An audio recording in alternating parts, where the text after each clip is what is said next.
Hello, I'm Laura McHarrie at The Hidden Edge with another tea break tip on how to use business models and tools to help you manage your growing business. Today we're looking at the Data Protection Act. The General Data Protection Regulation, that's GDPR, will give people more control over their personal freedom when it is passed into law in May 2018. The GDPR changes the concept of personal data, expanding its definition to include people's IP addresses and online identifiers, as well as forcing companies to gain people's explicit consent to use their data. It aims to make it easier for citizens to find out what data companies hold on them and giving them more details about how their data is handled and what it is used for.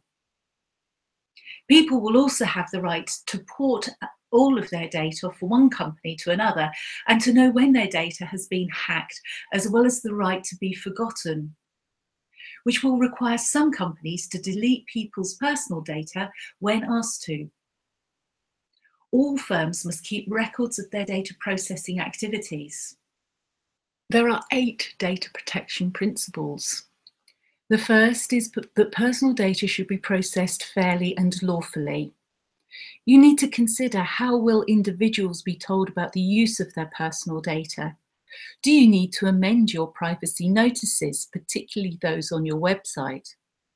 If you are relying on consent to process personal data, how will this be collected and what will you do if it's withheld or withdrawn? Is your business subject to the Human Rights Act? And if so, you need to consider how that might impact on that particular statement. Principle 2, personal data should be obtained only for one or more specified and lawful purposes and shall not be further processed in any manner incompatible with that purpose or those purposes. So again, does your privacy notices cover all the purposes for processing personal data? Have potential new purposes been identified as the scope of the business expands?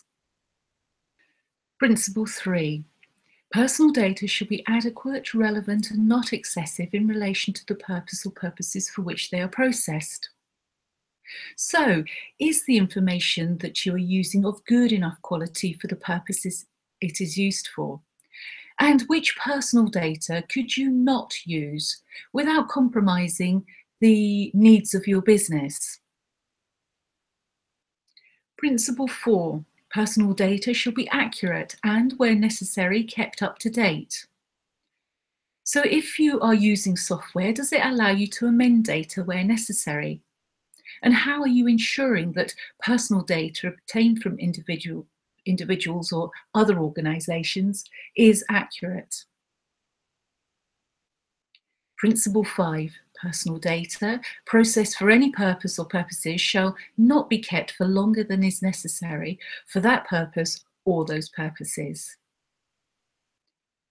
What retention periods are suitable for the personal data you will be processing? And does your software allow you to delete information in line with your retention periods? Principle 6, personal data shall be processed in accordance with the rights of the data subjects under this Act. So will your systems that you have in place allow you to respond to subject access requests more easily?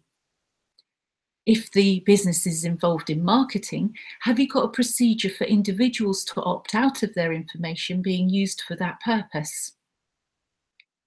Principle 7, appropriate technical and organisational measures shall be taken against the unauthorised or unlawful processing of personal data and against accidental loss or destruction of or damage to personal data. Do your systems provide protection against the security risks that you have identified? And what training and instructions are necessary to ensure that staff know how to operate the systems securely? Principle 8, personal data should not be transferred to a country or territory outside the European Economic Area unless that country of territory ensures an adequate level of protection for the rights and freedoms of data subjects in relation to the processing of personal data. The Information Commissioner, who is responsible for enforcing and promoting compliance with the Data Protection Act, has identified audit as having a key role to play in educating and assisting organisations to meet their obligations. As such, the ICO, Information Commissioner's Office, undertakes a programme of consensual audits across the public and private sectors to assess their processing of personal information and to provide practical advice and recommendations to improve the way the organisations deal with information rights issues. I highly recommend that you go visit the ico.org.uk website, where you will find loads of information that will help and support you looking at your privacy impact assessments. In the meantime, here is an evidence checklist. If we look down the side, we need to consider our governance, we need to consider training and awareness, we need to consider records management, the security of personal data, requests for personal data, information sharing, the actual privacy impact assessments, and the freedom of information requests.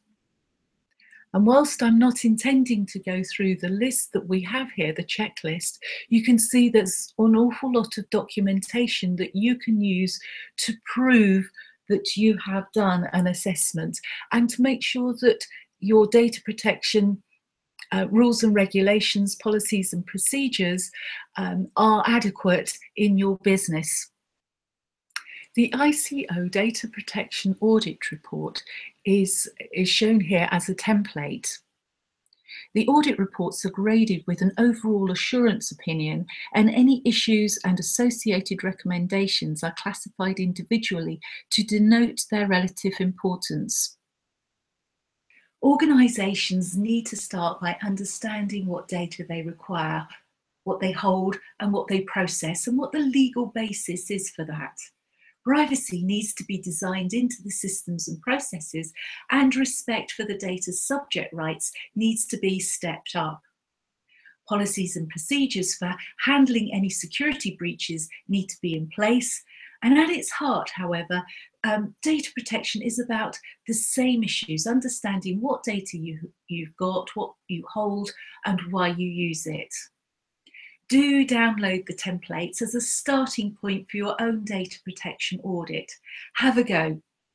If you have a complex business and you use a lot of personal data, then you may wish to request a free audit from the Information Commissioner's Office.